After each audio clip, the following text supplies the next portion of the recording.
إن الحمد لله نحمده ونستعينه ونستغفره ونعوذ بالله من شرور أنفسنا ومن سيئات أعمالنا من يهده الله فلا مضل له ومن يضلل فلا هادي له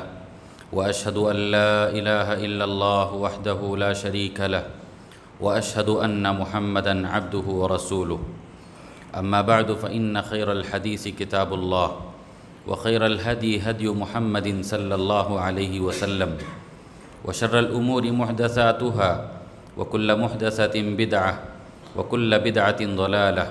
وكل ضلالة في النار يا أيها الذين آمنوا اتقوا الله حق تقاته ولا تموتن إلا وأنتم مسلمون يا أيها الناس اتقوا ربكم الذي خلقكم من نفس واحدة وخلق منها زوجها وبث منهما رجالا كثيرا ونساء واتقوا الله الذي تساءلون به والأرحام إن الله كان عليكم رقيبا يا أيها الذين آمنوا اتقوا الله وقولوا قولا سديدا يصلح لكم أعمالكم ويغفر لكم ذنوبكم ومن يطع الله ورسوله فقد فاز فوزا عظيما وقال عز وجل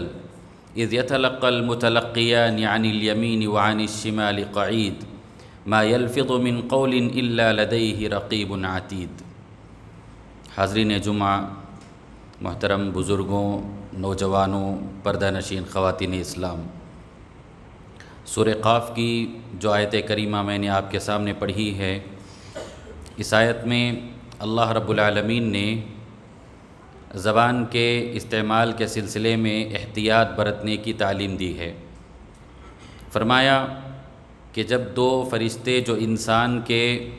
دائیں اور بائیں بیٹھے ہیں وہ ملتے ہیں، انسان جو بھی اپنی زبان سے گفتگو کرتا ہے، جو لفظ اپنی زبان سے نکالتا ہے، وہ فرشتے اس کہی ہوئی بات کو نوٹ کر لیتے ہیں، انسان کی اس گفتگو کو محفوظ کر لیتے ہیں۔ سورہ انفطار کی ایک اور آیت میں اللہ تعالیٰ نے کہا وَإِنَّ عَلَيْكُمْ لَحَافِظِينَ كِرَامًا كَاتِبِينَ يَعْلَمُونَ مَا تَفْعَلُونَ، کہ انسان اس کی نگرانی کے لیے اللہ رب العالمین نے فرشتوں کو رکھا ہے۔ وہ فرشتے کیسے ہیں؟ معزز فرشتے ہیں، لکھنے والے ہیں، انسان جو کچھ عمل کرتا ہے اس سے وہ باخبر رہتے ہیں۔ تو اس سے بات معلوم ہوتی ہے کہ انسان کو چاہیے کہ وہ اپنی زبان، جو کہ انسانی جسم میں ایک بہت ہی اہم عضو ہے، انسان کے احساسات کو، انسان کے شعور کو، انسان کے دل کے اندر جو چیزیں موجود ہوتی ہیں اس کو ظاہر کرنے یا اس کو لوگوں کے سامنے بتانے کے لیے زبان ایک بہت ہی اہم ذریعہ ہے۔ زبان کے ذریعے سے انسان اپنے احساسات کو بیان کرتا ہے، احساسات کو ظاہر کرتا ہے۔ اگر اس زبان کا انسان صحیح استعمال کر لے تو انسان کامیاب قرار پاتا ہے، اور اگر اس زبان کو بے لگام چھوڑ دے، زبان کا غلط استعمال کرے، اگر اس زبان سے جھوٹ بولے، اگر اس سے غیبت کرے، اس سے گالی گلوچ کرے، اس سے جھگڑا کرے، اس سے لوگوں کا مذاق اڑائے، اگر وہ اس سے لوگوں کو نیچا دکھانے کی کوشش کرے، اگر وہ اپنی چرب زبانی کے ذریعے سے لوگوں کے دلوں کو ٹھیس پہنچائے، تو روز قیامت یہ زبان اس کے لیے جہنم کا ایندھن بن سکتی ہے۔ تو انسان کی زبان کے سلسلے میں شریعت اسلامیہ نے احتیاط برتنے کی تعلیم دی ہے۔ زبان کی جو اچھی صفات ہیں، زبان کے استعمال کے سلسلے میں جو اچھی صفات بیان کی گئی ہیں، بہت ساری صفات ہیں۔ اس میں سے ایک صفت ہے خاموش رہنا، کم گفتگو کرنا، بلا ضرورت گفتگو نہ کرنا، کم گوئی، یہ زبان کی ایک اچھی صفت ہے۔ اس صفت کو شریعت اسلامیہ نے خوبی کے طور پر دیکھا ہے۔ اگر انسان اپنی زبان کا استعمال خاموشی سے کرے، اپنی زبان کو کنٹرول میں رکھے، بلا ضرورت جہاں زبان کھولنے کی ضرورت نہ ہو وہاں پر وہ زبان کو نہ کھولے، زبان کو بند رکھے، یہ اچھی صفت ہے، بلکہ یہ ایمان کی دلیل بتائی گئی ہے۔ نبی کریم صلی اللہ علیہ وسلم نے فرمایا من کان یؤمن باللہ والیوم الآخر فلیقل خیرا او لیسکت، کہ تم میں سے جو شخص آخرت پر اور اللہ پر ایمان رکھتا ہے اس کو چاہیے کہ وہ اگر گفتگو کرے تو بھلی گفتگو کرے، اچھی گفتگو کرے، خیر کے کلمات اپنی زبان سے نکالے، ورنہ وہ خاموش رہ جائے۔ اس کو بات کرنے کی ضرورت نہیں، بلا وجہ ہر معاملے میں گفتگو کرنے کی ضرورت نہیں، بلا وجہ گفتگو کر کے اپنے زبان کو، اپنے ایمان کو خراب کرنے کی، اپنے آخرت کو برباد کرنے کی ضرورت نہیں۔ جہاں اس کا خاموش رہنا خیر ہو وہاں خاموش رہے، جہاں اس کا گفتگو کرنا خیر ہو، بھلائی کے معاملے میں گفتگو کرنا ضرورت ہو، وہاں پر وہ گفتگو کرے، ورنہ پھر وہ خاموشی اختیار کرے۔ من حسن اسلام المرء ترکہ ما لا یعنی، یہ انسان کے بہترین اسلام کی علامت ہے، انسان کے بہترین مسلمان ہونے کی علامت ہے کہ وہ ایسے معاملات میں جو اس سے مطلب نہیں رکھتے، اس سے وہ چیز معنی نہیں رکھتی، لا یعنی معاملات میں، لا یعنی امور میں، جو اس کی ضرورت کی چیزیں نہیں ہیں، جس سے نہ دنیا کا فائدہ ہے نہ آخرت کا فائدہ ہے، ایسی چیزوں سے، ایسی گفتگو سے، ایسے معاملات سے انسان اپنے آپ کو دور رکھے، یہ اس کے اچھے اسلام، اچھے مسلمان ہونے کی علامت ہے۔ نبی کریم صلی اللہ علیہ وسلم نے یہاں تک فرمایا کہ جو لوگ زیادہ گفتگو کرتے ہیں، گفتگو کرنے کی جن کی عادت ہوتی ہے، اچھی گفتگو کی جائے کوئی اس میں قباحت نہیں، لیکن بلا وجہ گفتگو کرتے رہنا، بلا وجہ ایسی گفتگو جو اچھی بھی ہو بری بھی ہو، اس سے انسان کے دل سخت ہو جاتے ہیں۔ اللہ کے نبی صلی اللہ علیہ وسلم نے فرمایا لا تکثروا الکلام، کہ تم بہت زیادہ گفتگو نہ کرو، بغیر ذکر اللہ، ہاں اللہ کا ذکر جہاں ہو اللہ کا ذکر کثرت سے کرو، زبان کو جب حرکت دو تو اللہ کا ذکر کرو، لیکن اللہ کے ذکر کے علاوہ تم بہت زیادہ اپنے زبان کا استعمال نہ کرو۔ کس لیے؟ فإن کثرۃ الکلام بغیر ذکر اللہ قسوۃ للقلب، کہ بہت زیادہ انسان اگر گفتگو کرے اللہ کے ذکر کے علاوہ گفتگو کرتا رہے تو یہ انسان کے دل کو سخت بنا دیتی ہے، اور اس سخت دل کا کیا ہوگا؟ وَإِنَّ بَعْدَ النَّاسِ مِنَ اللَّهِ الْقَلْبُ الْقَاسِي، اور اللہ کے نزدیک، اللہ کے پاس تو سب سے زیادہ دور رہنے والے لوگ ہیں وہ سخت دل کے لوگ ہیں۔ سخت دل کے لوگ اللہ کے قریب نہیں رہتے، اللہ تعالیٰ ایسوں کو اپنے سے دور کر دیتے ہیں۔ تو اللہ کے ذکر کے علاوہ کثرت کلام، کثرت قول، کثرت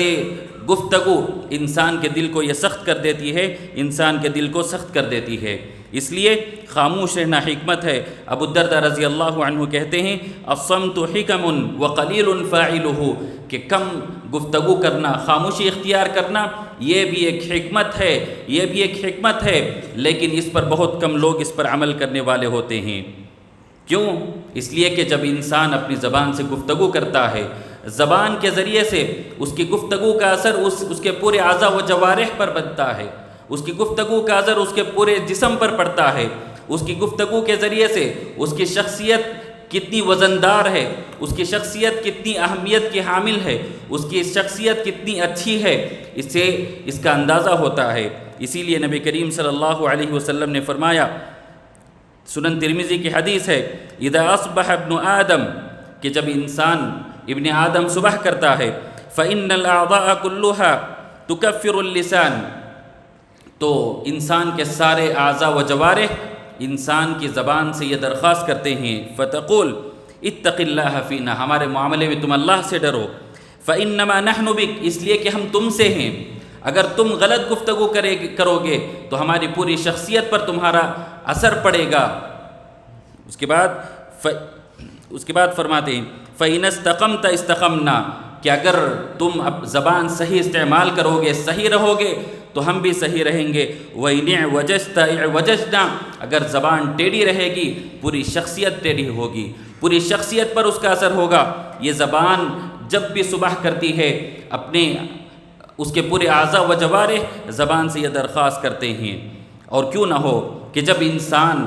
بلا وجہ گفتگو کرنے لگتا ہے، بلا وجہ کچھ نہ کچھ بولنے لگتا ہے، اس کی زبان سے کلمات نکلتے جاتے ہیں، کوئی ایسا کلمہ بھی ہو سکتا ہے جو اللہ تعالیٰ کو اتنا ناراض کر دے کہ اللہ تعالیٰ اسی کلمے کی وجہ سے اس انسان کو جہنم رسید کر دیں۔ نبی کریم صلی اللہ علیہ وسلم نے فرمایا، صحیح بخاری کی حدیث ہے، ابو ہریرہ رضی اللہ عنہ فرماتے ہیں، ان العبد لیتکلم بالکلمۃ من رضوان اللہ، کہ انسان اللہ کی رضامندی کے کلمات کہتا ہے اور اللہ تعالیٰ اس کے ذریعے سے اس کے درجات کو بلند کرتے ہیں، حالانکہ وہ بے شعوری انداز میں یہ کرتا ہے۔ اور وہیں پر ایک بندہ ایسے کلمات کہتا ہے جو اللہ کو ناراض کرنے والے ہوتے ہیں، حالانکہ اس کو اس کا اندازہ نہیں ہوتا کہ وہ اپنی زبان سے کیا ادا کر رہا ہے، اپنی زبان سے کیا گفتگو کر رہا ہے، اس کو اس بات کا اندازہ نہیں ہوتا، وہ ایسے کلمات کہہ دیتا ہے کہ اللہ تعالیٰ کی اتنی ناراضگی اس کے سلسلے میں ہوتی ہے، یہوی بہا فی جہنم، کہ اس کو جہنم رسید کر دیا جاتا ہے۔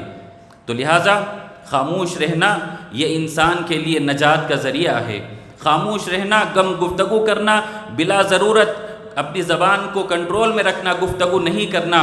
یہ انسان کے دنیا آخرت میں بھلائی کا سبب ہے۔ من صمت نجا، عبداللہ ابن عمر رضی اللہ عنہ کہتے ہیں، اللہ کے نبی علیہ السلام نے مختصر جملے میں یہ بات بتا دی، یہ حقیقت بتا دی، من صمت نجا، کہ جو خاموشی اختیار کرے گا وہ نجات پا جائے گا، جو خاموشی اختیار کرے گا وہ نجات پا جائے گا۔ اور اللہ کے نبی علیہ السلام نے فتنوں کے دور میں خصوصاً انسانوں کو جن چیزوں کی نصیحت کی کہ فتنوں کے دور میں تمہیں کیا کرنا چاہیے، اس میں آپ علیہ السلام نے فرمایا، املک علیک لسانک، کہ اپنی زبان کو کنٹرول میں رکھو، اپنی زبان کو کنٹرول میں رکھو۔ فتنوں کے دور میں تمہیں بھی زبان کھولنے کی ضرورت نہیں، تمہیں بھی اپنی رائے دینے کی ضرورت نہیں، تمہیں بھی کمنٹ کرنے کی ضرورت نہیں، تمہیں بھی اپنی آراء پیش کرنے کی ضرورت نہیں، جو چل رہا ہے چلنے دو، تم اپنی زبان کو کنٹرول میں رکھو، زبان کی حفاظت کرو۔ وَلْيَسَعْكَ بَيْتُكَ، اور اپنے گھر کو لازم پکڑو، وَابْكِ عَلَى خَطِيئَتِكَ، اور اپنے گناہوں پر روتے رہو،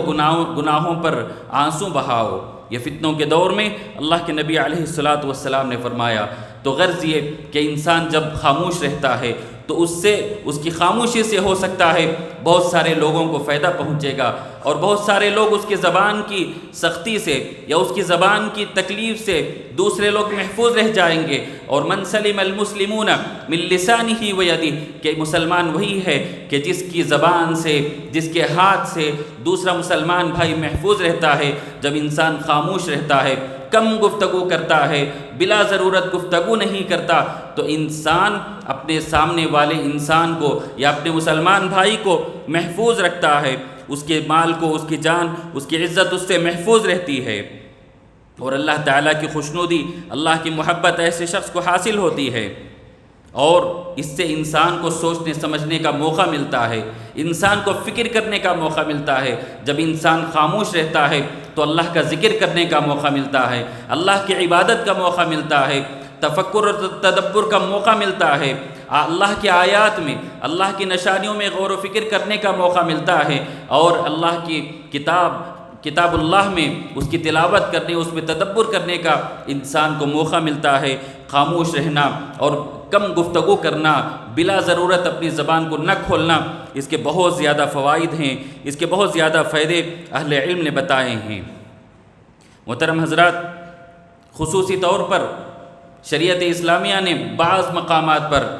انسانوں کو خاموشی اختیار کرنے یا اپنی آوازوں کو نیچا رکھنے یا کم گفتگو کرنے کی تعلیم دی ہے۔ مثال کے طور پر اللہ کے نبی علیہ السلام کی مجلس میں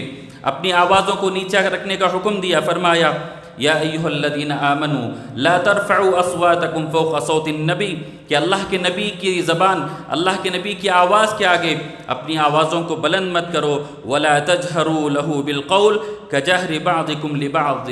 لبعض ان تحبط اعمالکم وانتم لا تشعرون، کہ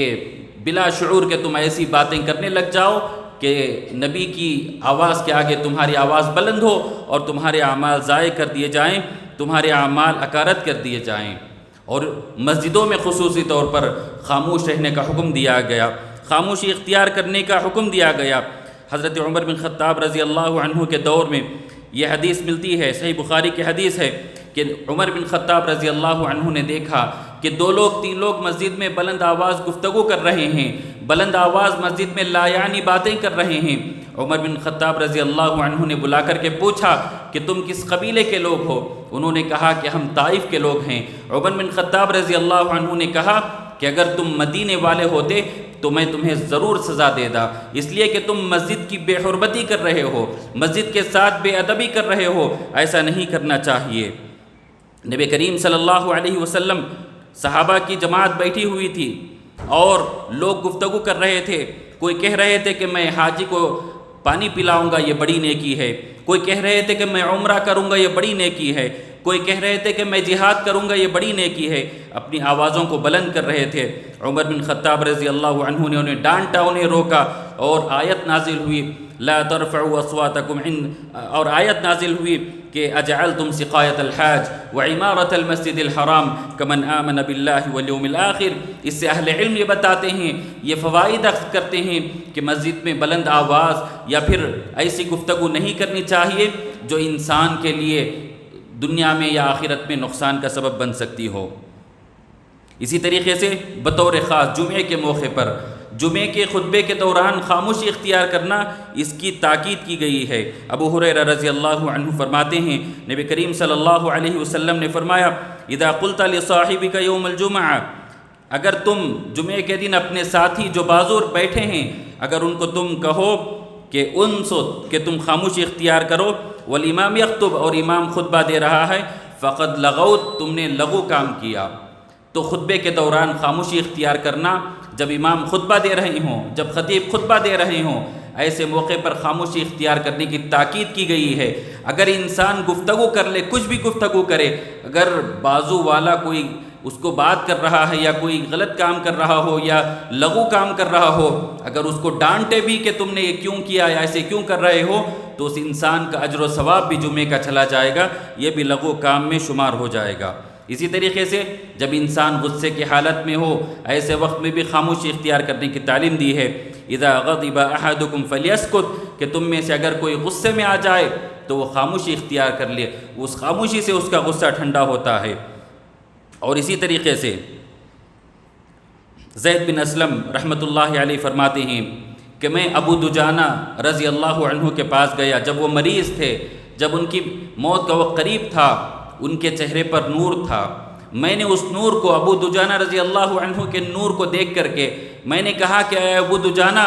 تمہارے ایسے کون سے امتیازی اعمال ہیں جن کی وجہ سے تمہارے چہرے پر یہ نور ہے، جس کی وجہ سے تم چمک رہے ہو؟ ابو دجانہ رضی اللہ عنہ کہتے ہیں ما من عمل شیء اوثق عندی من اثنین، کہ میں 2 چیزوں کو زندگی میں بہت زیادہ اہمیت دیتا تھا، میں سمجھتا ہوں کہ یہ میرے لیے وزنی عمل ہوگا، بہترین عمل ہوگا۔ کہتے ہیں کنت لا اتکلم فیما لا یعنینی، کہ مجھ سے جو چیز لا یعنی ہے وہ میں گفتگو نہیں کرتا تھا، میرے سے متعلق جو چیز نہیں ہے اس میں بیجا گفتگو نہیں کرتا تھا، اپنی زبان کی حفاظت کرتا تھا۔ والأخرى فكان قلبي للمسلمين سلیما، اور دوسری میری صفت یہ تھی کہ میں تمام مسلمانوں کے سلسلے میں اپنے دل کو پاک و صاف رکھتا ہوں، میرے دل کے اندر کسی کے خلاف نفرت، حسد، کینہ، اس طریقے کہ چیزیں نہیں ہیں، میں تمام مسلمانوں کے سلسلے میں اپنے دل کو صاف رکھتا ہوں، یہ میرے امتیازی عمل ہیں۔ محترم حضرات، اسی طریقے سے جب لوگوں کے درمیان جھگڑا ہو جائے، جھگڑے کے موقع پر بھی ایک انسان اپنا حق لینے کے لیے جب وہ گفتگو کر کے حق لے سکتا ہو، سامنے والے سے جھگڑ کر کے اپنا حق لے سکتا ہو، لیکن ویسے وقت پر بھی اللہ کی خاطر وہ خاموشی اختیار کرے، اس کے لیے بہت بڑی بشارت سنائی گئی۔ اللہ کے نبی صلی اللہ علیہ وسلم نے فرمایا انا زعیم ببیت فی ربض الجنہ لمن ترک المراء وان کان محقا، کہ میں ایک محل جنت کی اس جانب اس شخص کو ایک جنت کا ذمہ دار ٹھہراتا ہوں، جنت کی خوشخبری سناتا ہوں، جنت میں ایک گھر کی خوشخبری سناتا ہوں کہ جو جھگڑے کو چھوڑ دے اگرچہ کہ اس کا حق ہو، حق کے ہوتے ہوئے جھگڑے کو چھوڑنا، زبان کی حفاظت کرنا، یہ جنت میں محل اللہ کے نبی صلی اللہ علیہ وسلم نے اس کی بشارت سنائی ہے۔ اور بلا ضرورت، بلا وجہ گفتگو نہیں کرنی چاہیے، بلا علم کے گفتگو نہیں کرنی چاہیے. ولا تقف ما ليس لك به علم ان السمع والبصر والفؤاد كل اولئك كان عنه مسؤولا. کہ جس بات کا تمہیں علم نہ ہو اس معاملے میں گفتگو نہ کرو، جو علم نہ ہو اس میں اپنی زبان نہ لڑاؤ، اس لیے کہ انسان کے کان، انسان کے دل، انسان کی آنکھیں، یہ تمام روز قیامت پوچھی جائیں گی، ان سے پوچھا جائے گا. اسی طریقے سے اگر مجلس میں ہوں، بڑے چھوٹے لوگ ہوں تو وہاں پر چھوٹے لوگوں کو گفتگو نہیں کرنی چاہیے، بڑے لوگوں کو گفتگو کرنے کا موقع دینا چاہیے. نبی کریم صلی اللہ علیہ وسلم کے پاس ایک معاملہ لایا گیا، اس معاملے میں چھوٹے بڑے لوگ گفتگو کر رہے تھے. ایک چھوٹے صحابی گفتگو کرنے آگے بڑھے. نبی کریم صلی اللہ علیہ وسلم نے فرمایا کبر الکبر، بڑوں کو گفتگو کرنے کا موقع دو، بڑوں کو گفتگو کرنے دو. تو چھوٹوں کو خاموشی اختیار کرنا چاہیے اور چھوٹوں کو زیادہ کلام نہیں کرنا چاہیے بڑوں کی مجلس میں. اسی طریقے سے جو جاہل ہوتے ہیں، جو کم علم ہوتے ہیں، جو پڑھے لکھے نہیں ہوتے، جن کے اندر جہالت ہوتی ہے، اگر ویسوں سے تمہارا سابقہ پڑ جائے، ویسوں سے گفتگو کرنے کا موقع ہو جائے، وَإِذَا خَاطَبَهُمُ الْجَاهِلُونَ قَالُوا سَلَامًا، کہ جب ایسے لوگوں سے سامنا ہو تو تمہیں خاموشی اختیار کر لینی چاہیے اور انہیں سلام کر کے آگے بڑھ جانا چاہیے. اس لیے کہ ایسوں سے جب گفتگو کی جائے، ایسوں سے جب کلام کیا جائے تو تمہیں ہی نقصان ہوگا، وہ بد کلامی پر اتر آئیں گے اور ہو سکتا ہے تم بھی بد کلامی پر اتر آؤ. تو وہاں خاموشی اختیار کر کے انہیں سلام کر کے آگے بڑھ جانا، اس کی تعلیم دی گئی ہے. غرض یہ کہ زبان کی جو اچھی صفات ہیں ان صفات میں سے خاموش رہنا، کم گفتگو کرنا، بلا ضرورت گفتگو نہ کرنا، یہ اچھی صفات بتائی گئی ہیں. جو اس صفت کو اپناتا ہے وہ خود بھی محفوظ رہتا ہے، سامنے والوں کو بھی محفوظ رہتا ہے، اس کی نجات کا ذریعہ ہے، اللہ کی رضامندی کا ذریعہ ہے، اور آخرت میں اس کے لیے جنت اور بلند درجات کا ذریعہ ہے. تو ضرورت اس بات کی ہے کہ ہم اور آپ جو بلا ضرورت اپنی زبانیں کھولتے ہیں، گفتگو کرتے ہیں اور بلا ضرورت کے باتیں کرتے رہتے ہیں، اس سے ہمیں اور آپ کو بچنا چاہیے. جو ضرورت کی گفتگو ہو، جو ہمارے لیے یا تو دنیا کا فائدہ دے یا آخرت کا فائدہ دے، ایسے موقع پر ہمیں گفتگو کرنا چاہیے، ورنہ ہمیں خاموشی اختیار کرنا چاہیے. اللہ تعالی ہمیں اور آپ کو اس اچھی صفت کو، زبان کی اچھی صفت کو اپنانے کی توفیق نصیب فرمائے. اللہ تعالی ہمیں اور آپ کو جب تک باقی رکھے، اسلام اور ایمان پر باقی رکھے، ہمارا خاتمہ ایمان پر ہو. آمین تقبل یا رب العالمین. وصلی اللہ علی النبی الکریم.